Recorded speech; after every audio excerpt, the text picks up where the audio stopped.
The Alpha King spat on her and called her Barren. She gave birth to his twins in a cave, alone, bleeding out for 31 hours. 5 years later, he found her in the mountains and realized his son had his eyes, his daughter had his wolf, and Magdalene had never needed him for any of it. Let's begin. The mating bond snapped into place like a silver trap, beautiful and cruel. Magdalene felt it first, a shimmering warmth behind her ribs, a pull so magnetic it stole her breath. She looked up from the healer's tent where she'd been grinding wolfsbane paste for the elderly. And there he stood. Ronan. The Alpha King.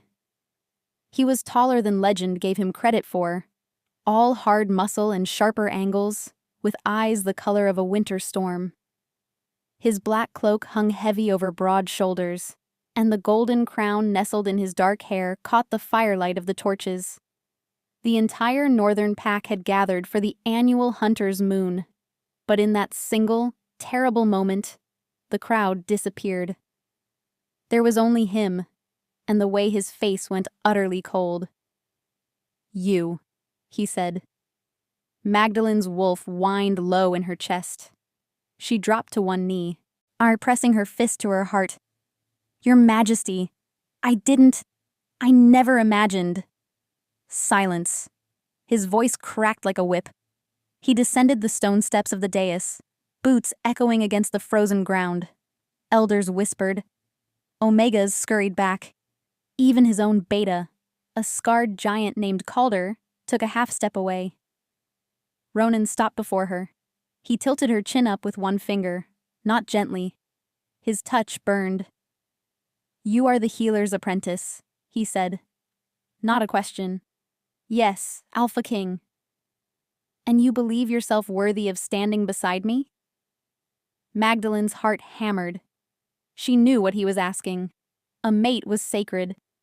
A mate to the Alpha King meant Luna. It meant power, respect, a future. But she also knew what they called her behind her back. The hollow she-wolf, the barren one. A fever at 12 had scarred her womb. Every healer in the realm had confirmed it. Magdalene would never bear children. "I am not worthy," she whispered, because she had learned long ago that honesty hurt less than hope. Ronan's lip curled. He withdrew his hand as if she'd burned him. Then he turned to face the assembly, his wolves, his court, his kingdom, and raised his voice so that even the guards on the farthest wall could hear. "The moon goddess has seen fit to curse me with this.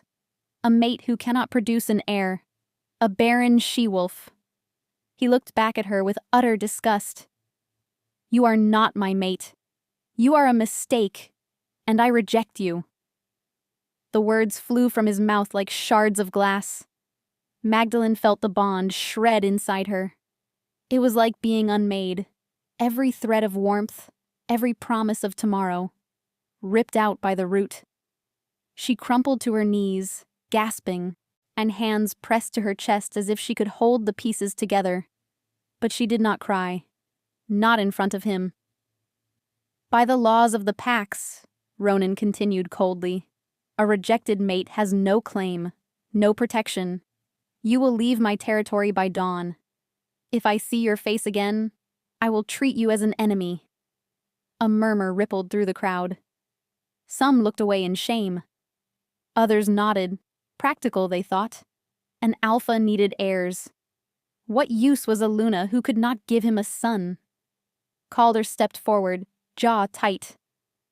"Alpha, the girl has nowhere to go. The northern passes are already iced over." Ronan's eyes didn't waver from Magdalene's face. "Then she will learn to walk through ice." He turned and walked back to his throne. He did not look at her again. That night, Magdalene packed a single leather satchel, 3 herbal poultices, a change of clothes, the silver locket her mother had left before dying in childbirth. She slipped past the border guards, who pretended not to see her, and walked into the blizzard. She walked until her feet bled, until her wolf stopped howling, until the pack's scent vanished beneath the snow, And somewhere in the white hell of the Frostfang Mountains, she collapsed behind a fallen pine and allowed herself 1 hour to weep. She did not know, as the tears froze on her cheeks, that the moon goddess had a strange and merciless sense of humor. Because Magdalene was not barren after all. The fever had only delayed what fate intended. And deep in her belly, unseen and impossible, 2 tiny heartbeats had already begun. 5 years later, the Frostfang Mountains had no mercy, but Magdalene had learned to live without it. She built her cabin with her own hands, slowly, during the first summer when her belly had been round as the moon and the twins had kicked like angry little wolves demanding to be freed. She had cut timber with a blade she'd stolen from a trapper's shed. She had stacked stones for the hearth while snow fell on her shoulders. And when the labor came, swift and brutal during a storm that howled louder than she did, she had delivered Theodore and Cora alone, biting down on a leather strap so the mountain wolves wouldn't hear. They had not heard. But the moon goddess had. Theodore came first, screaming, furious, his tiny fists clenched like a warrior's. He had Ronan's eyes right from the start. That same storm gray, that same unyielding stare. But unlike his father, Theodore's first cry was a demand to live. Cora followed 20 minutes later, silent as a shadow. Magdalene had almost thought her stillborn until the baby opened her mouth and laughed. A small, gurgling sound that made no sense in a freezing cabin with blood on the floor. Cora looked nothing like Ronan. She had Magdalene's chestnut hair and her round, watchful face. But when she smiled, which she did often, even as an infant, there was something ancient and knowing behind it.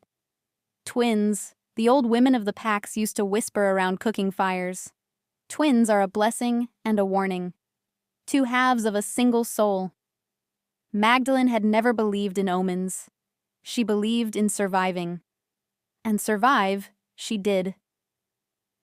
The cabin grew.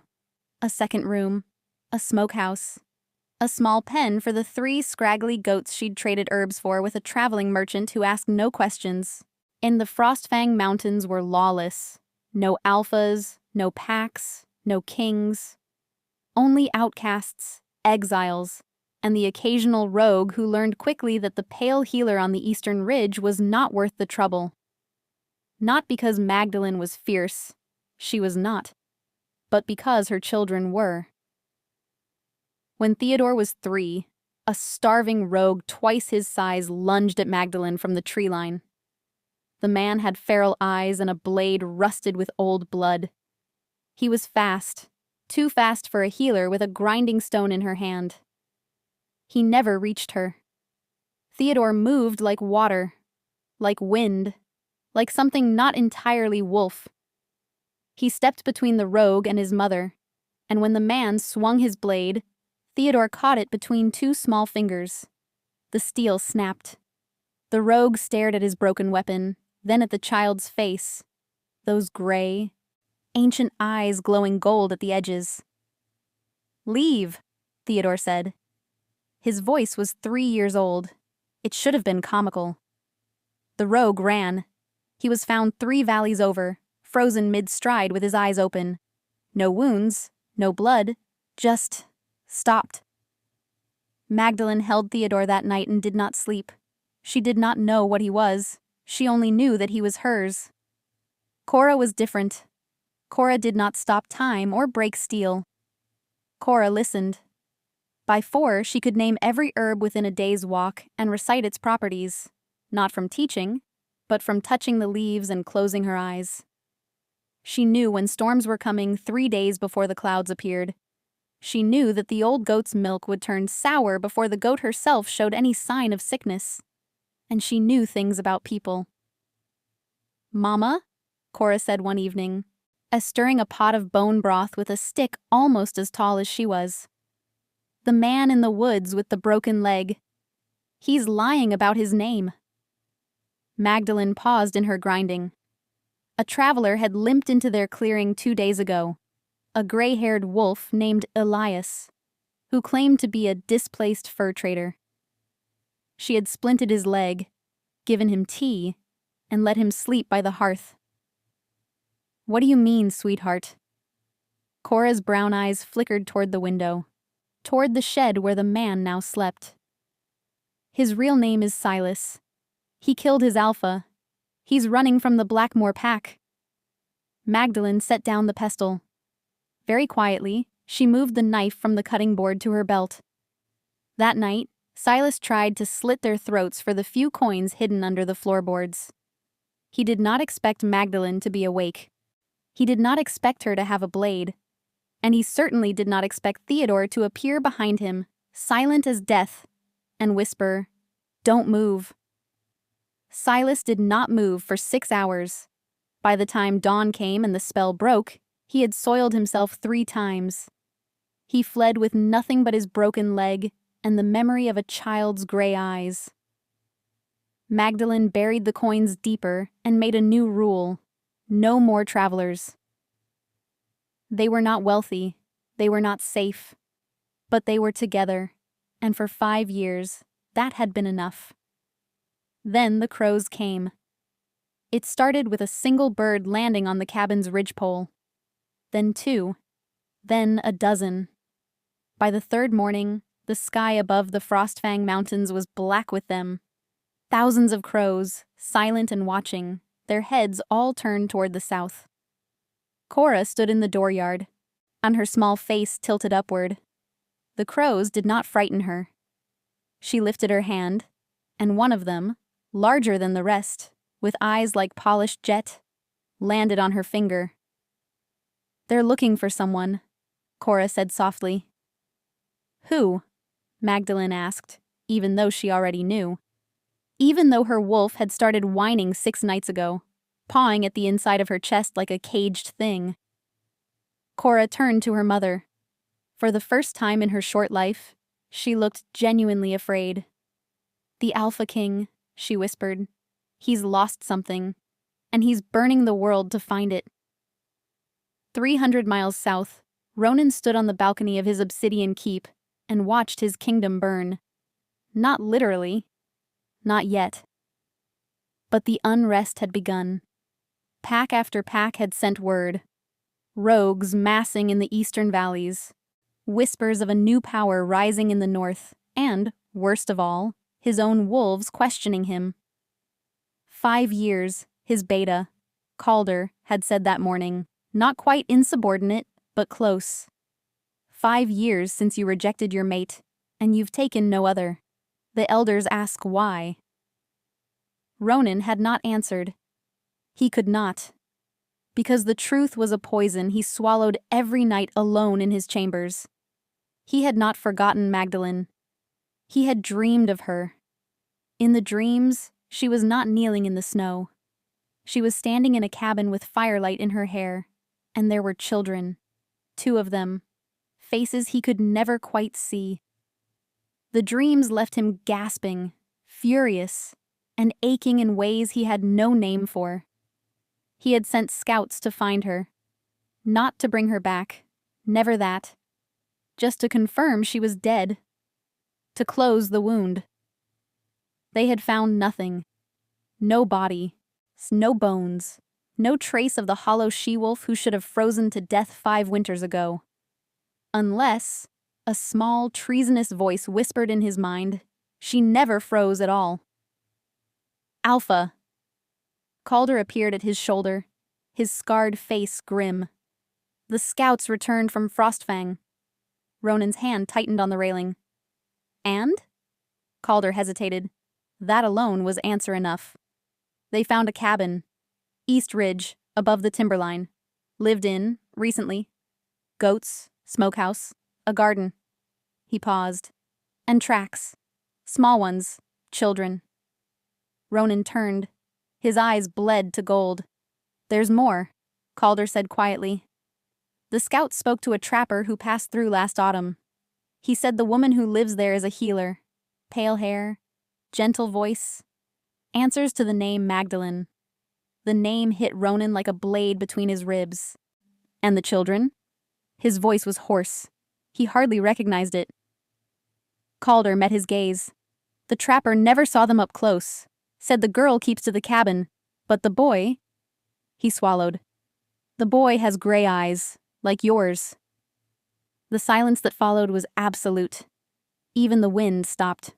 Ronan looked south, then north, then south again. Prepare a party, he said. 20 of our best. We ride for Frostfang by nightfall. Alpha, that is an order. Calder bowed his head and left. Ronan remained on the balcony, his knuckles white on the stone. Impossible, he told himself. She was barren. The healers confirmed it. She cannot have borne children. She cannot have borne my children. But the dreams, the gray eyes, the way his wolf had never stopped reaching for something he could not see. He thought of Magdalene crumpled in the snow, of the cold final words he had spoken before 1,000 witnesses, of the bond he had ripped apart with his own teeth. If you have my children, he thought, and the thought was equal parts rage and terror, and something else, something that felt dangerously like hope. If you have hidden my blood from me for 5 years. He did not finish the thought. He did not have to, because in 3 days, he would see her face again. And this time, no crown, no court, no kingdom would stop him from getting answers. Even if he had to burn the Frostfang Mountains to the ground to find them. Here is chapter 3, lengthy, with the conclusion you've been waiting for. They came at dusk. Magdalene smelled them before she saw them. 20 wolves, maybe more. Their scents sharp with northern pine and the metallic tang of royal armor. Her heart seized. She grabbed Theodore and Cora by their wrists and shoved them toward the root cellar beneath the hearth. Don't come out. No matter what you hear. No matter what happens. Do you understand? Theodore's gray eyes flashed gold. Mama? Do you understand? Cora tugged her brother's sleeve. Her small face was pale, but her voice was steady. We understand. Magdalene kissed each forehead, fast, desperate, and pulled the trapdoor shut. She slid the iron bolt across and pressed her palm to the wood for 1 heartbeat. Then she straightened, wiped her hands on her apron, and walked outside. The riders had already circled the cabin. 21, she counted. 21 wolves in black steel, their cloaks embroidered with the golden crest of the northern crown. And at their head, on a stallion the color of fresh blood, sat Ronan. 5 years had carved him deeper. New lines bracketed his mouth. Silver threaded his dark hair at the temples. But his eyes, those terrible, beautiful storm gray eyes, were exactly the same. They found her instantly, held her, crushed her. Magdalene. Her name on his lips was a blade she had forgotten she carried. Your Majesty. She dipped her chin, not a bow, not quite an insult. Somewhere in between. You're far from your throne. Ronan dismounted. His wolves stayed mounted, hands on their swords, but Calder gave a small shake of his head. Wait. He walked toward her slowly, as if approaching a wounded animal that might bolt, or bite. I looked for you, he said. After. I told myself it was to confirm your death, to ease my conscience. He stopped 10 feet away, close enough to touch, far enough to run. You were supposed to be dead, Magdalene. And yet here I stand. She did not step back. Alive, disappointing you as always. His jaw tightened. I smelled children before we reached the ridge, 2 of them, young. He tilted his head, those gray eyes boring into hers. Whose are they? The question hung in the frozen air. The crows, still gathered in the pines, watched in silence. Magdalene could have lied. She could have said they were orphans she'd taken in. She could have said a wandering wolf fathered them, some nameless rogue who passed through and never returned. But she was tired. So tired of hiding. So tired of the weight she'd carried alone for 5 years. The births, the fevers, The nights she'd stayed awake, convinced they would all die before morning. And somewhere beneath the exhaustion, beneath the old wound of his rejection, there was a smaller, stupider feeling. He came all this way. He asked. Maybe he deserves the truth. Or maybe she just wanted him to hurt the way she had hurt. "They're yours," she said. The silence that followed was not the silence of a forest at dusk. It was the silence of a stopped heart. Ronan went still. Not the stillness of calm. The stillness of a man whose entire world had just cracked down the middle. "That's impossible," he said, but his voice had lost its iron. "The healers, the fever, you were barren. The healers were wrong." Magdalene crossed her arms over her chest. It was the only way to keep her hands from shaking. "The fever didn't destroy my womb. It only delayed its maturity. I found out after I left, when I was already in the mountains, when there was no way to tell you even if I'd wanted to." "Which you didn't," Ronan said quietly. "Which I didn't," she agreed. "You rejected me, Ronan. In front of everyone. You called me a curse and threw me out like garbage. Why would I ever come back? Why would I ever tell you that I was carrying your children, when you had already made it clear that I was nothing to you?" Behind her, she heard it. A small, muffled sound from beneath the cabin. Cora's voice, hushed and urgent. "Theodore, stop!" Ronan's head snapped toward the sound. His wolves tensed. Calder's hand moved to his sword.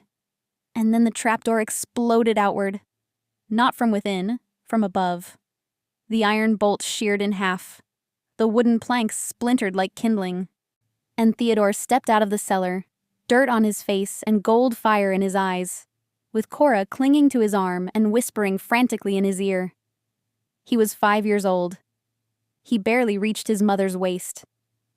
But when he looked at Ronan, at the Alpha King, the most powerful wolf in the realm, he did not flinch.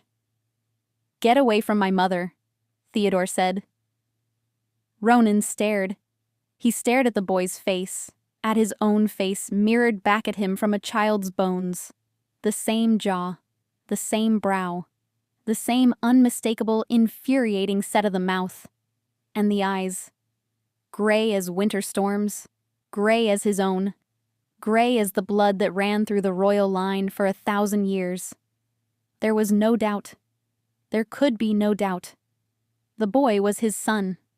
And the girl peeking out from behind her brother with chestnut hair and a too-wise face. The girl was watching him like she already knew every sin he'd ever committed. Ronan fell to his knees. The king of wolves, the alpha of alphas, dropped to his knees in the mud of a mountain clearing, and his wolves looked away because they could not bear to see it. "Theodore," Magdalene said quietly. "Cora, come here." They went to her.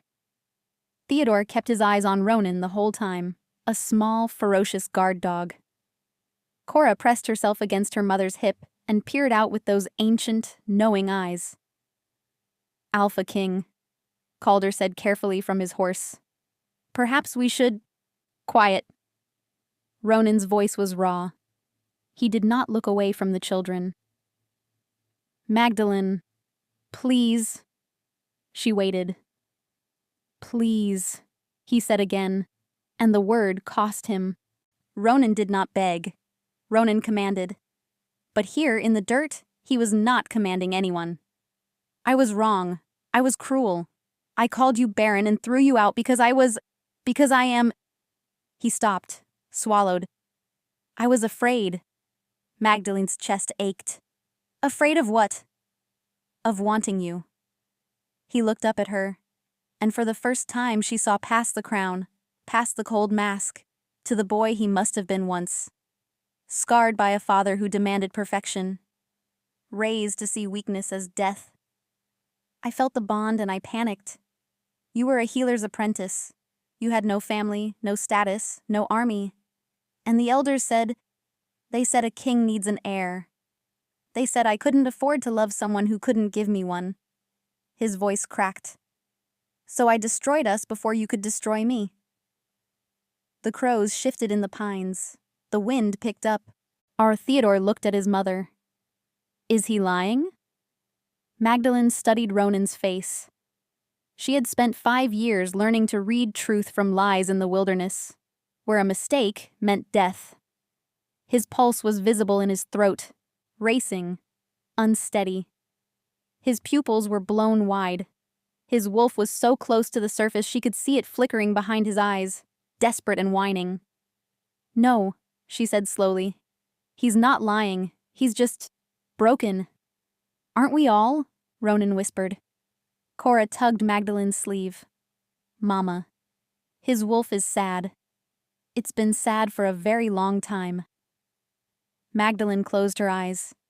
She thought of the night she gave birth alone, of Theodore's first cry, of Cora's impossible laugh, of all the mornings she had woken up and chosen to keep going, not because she was strong, but because there was no other choice. She thought of the mate bond she had believed was dead. But it wasn't dead. It had never been dead. It had just been buried, under snow, under silence, under 5 years of stubborn survival. And now, with Ronan kneeling in the mud and her children watching with his eyes, the bond stirred. Wounded, weak, but alive. Get up, she said. Ronan looked at her, bewildered. I said get up. She walked to him, slowly, carefully, and stopped when she was close enough to touch. You don't get to kneel. You don't get to beg. You made a choice 5 years ago, and you have to live with it. But you also made them. She nodded toward Theodore and Cora. And they deserve a father. Not a king, not a legend. A father. I don't know how to be that, Ronan admitted. Neither do I. We're going to figure it out together. Or we're not. She held out her hand. Your choice. Ronan looked at her hand, then at the children, then back at her hand. He took it. The moment their skin touched, the bond flared. Not like a flame, but like a sunrise. Slow, spreading.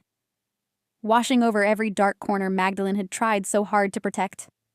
She felt his regret like a bruise, his fear like a cold hand on her spine. And underneath both, something she had never expected to find. Hope. I'm sorry, he said, the words raw and insufficient. I'm so sorry, Magdalene. I know. She didn't forgive him, not yet. Maybe not ever. But she squeezed his hand anyway. We have a long way to go. Behind them, Theodore crossed his arms. If you hurt her again, I'll freeze your heart while you're sleeping. Cora nodded solemnly. I'll know all your secrets first. Ronan stared at his children. Then, slowly, incredibly, he laughed. It was a rusty sound, like a door opening after years of disuse. They're terrifying. They're yours, Magdalene said. For the first time in 5 years, she smiled. That night, they built a fire outside the cabin. Ronan's wolves set up camp at the edge of the clearing. Far enough for privacy, close enough for protection. Theodore grilled Ronan with questions until his voice went hoarse.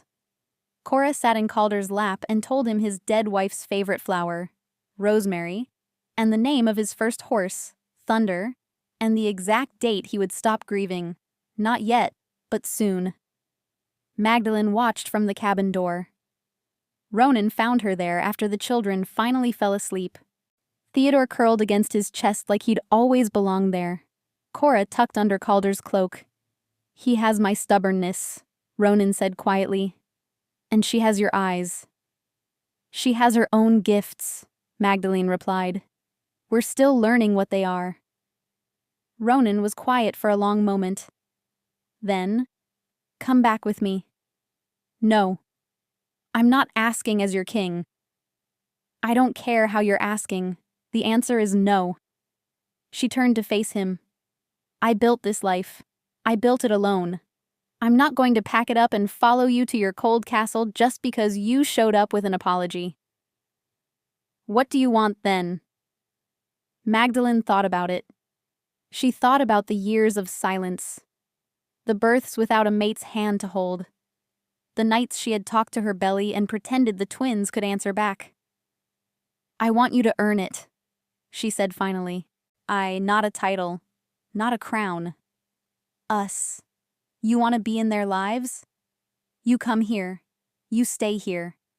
You learn to chop wood and milk goats and listen to Cora's dreams and survive Theodore's questions. You prove that you're not going to run again.